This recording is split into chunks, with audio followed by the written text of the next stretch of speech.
আদম আলাইহিসসালাম থেকে শুরু করে যত নবী রাসূল পৃথিবীতে এসেছেন তারা সবাই তাদের উম্মতদের দাজ্জাল সম্পর্কে সাবধান করেছেন। তবে সর্বশেষ নবী হযরত মুহাম্মদ সাল্লাল্লাহু আলাইহি সাল্লাম তার জাতিকে অর্থাৎ আমাদের দাজ্জাল সম্পর্কে বিশেষভাবে সতর্ক করে রেখেছেন, কারণ শেষ সময় আসবে দাজ্জাল। দাজ্জালের আগমন আর পরিচিতি সম্পর্কে মহানবী হযরত মুহাম্মদ সাল্লাল্লাহু আলাইহি সাল্লাম যে পরিমাণে বিস্তারিত বলেছেন তা আর কোনো নবী রাসূল বলেননি। এ থেকে বোঝা যায় দাজ্জাল সম্পর্কে ধারণা রাখাটা প্রতিটা মুসলিমের জন্য কতটা গুরুত্বপূর্ণ। আদ-দাজ্জাল একটি আরবি শব্দ যার উৎপত্তি দাজ্জাল শব্দ থেকে, যার অর্থ মিথ্যা, প্রতারণা বা ছলনা।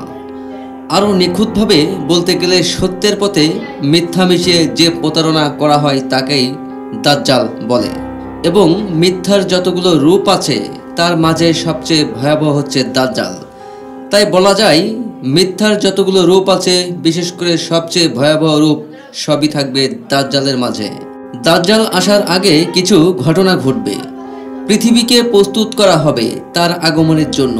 মহানবী হযরত মুহাম্মদ সাল্লাল্লাহু আলাইহি সাল্লাম দাজ্জালের নিখুঁত বর্ণনা দিয়ে গেছেন তার হাদিসে, যেন তার উম্মতেরা দাজ্জালকে চিনতে পারে। মহানবী হযরত মুহাম্মদ সাল্লাল্লাহু আলাইহি সাল্লাম তাকে আল মাসিহ আদ-দাজ্জাল বলে সম্বোধন করেন।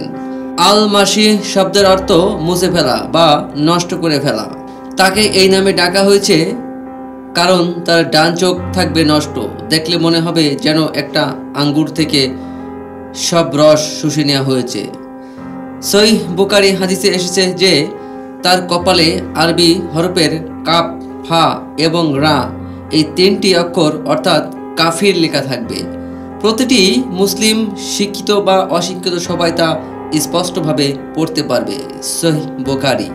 মহানবী হযরত মুহাম্মদ সাল্লাল্লাহু আলাইহি সাল্লাম বলেন যে তার চুল হবে কোঁকড়ানো, পা হবে বাঁকা, তার স্বাস্থ্য হবে খুবই শক্ত সমর্থ, সে হবে যুবক। তার শরীর শক্ত সমর্থ হলেও সে খুব বেশি লম্বা হবে না এবং তার চেহারার একটি কাঠিন্য থাকবে, তার কপাল ও কাঁধ থাকবে প্রশস্ত।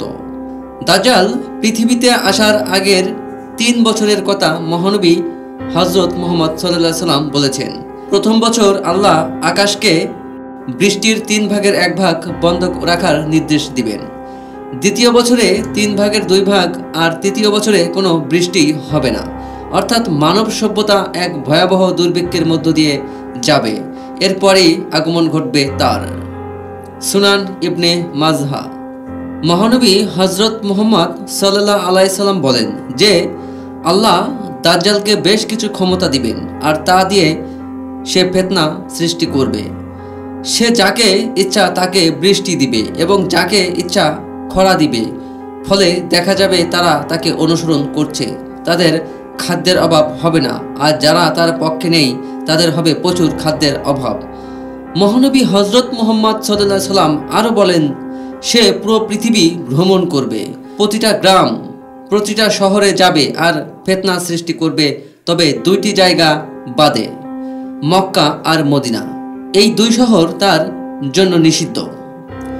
দাজ্জাল পৃথিবীতে থাকবে 40 দিন। মহানবী হযরত মুহাম্মদ সাল্লাল্লাহু আলাইহি সাল্লাম বলেন এই 40 দিনের প্রথম দিনটি হবে 1 বছরের মতো, দ্বিতীয় দিনটি হবে 1 মাসের মতো, তৃতীয় দিনটি হবে 1 সপ্তাহের মতো, আর বাকি দিনগুলো হবে সাধারণ দিনের মতো। সুনান ইবনে মাজহা। একদিন কিভাবে 1 বছরের মতো বা 1 মাসের মতো হয় এ নিয়ে কোনো স্পষ্ট ধারণা নেই। তখন কি পৃথিবীর আহ্নিক গতি পরিবর্তন হবে নাকি অন্য কিছু হবে তা একমাত্র আল্লাহ তাআলা ভালো জানেন। তবে আমরা যতটুকু জানি তা হচ্ছে দাজ্জাল পৃথিবীতে আসবে এবং সে হবে সৃষ্টি জগতের সবচেয়ে বড় ফিতনা।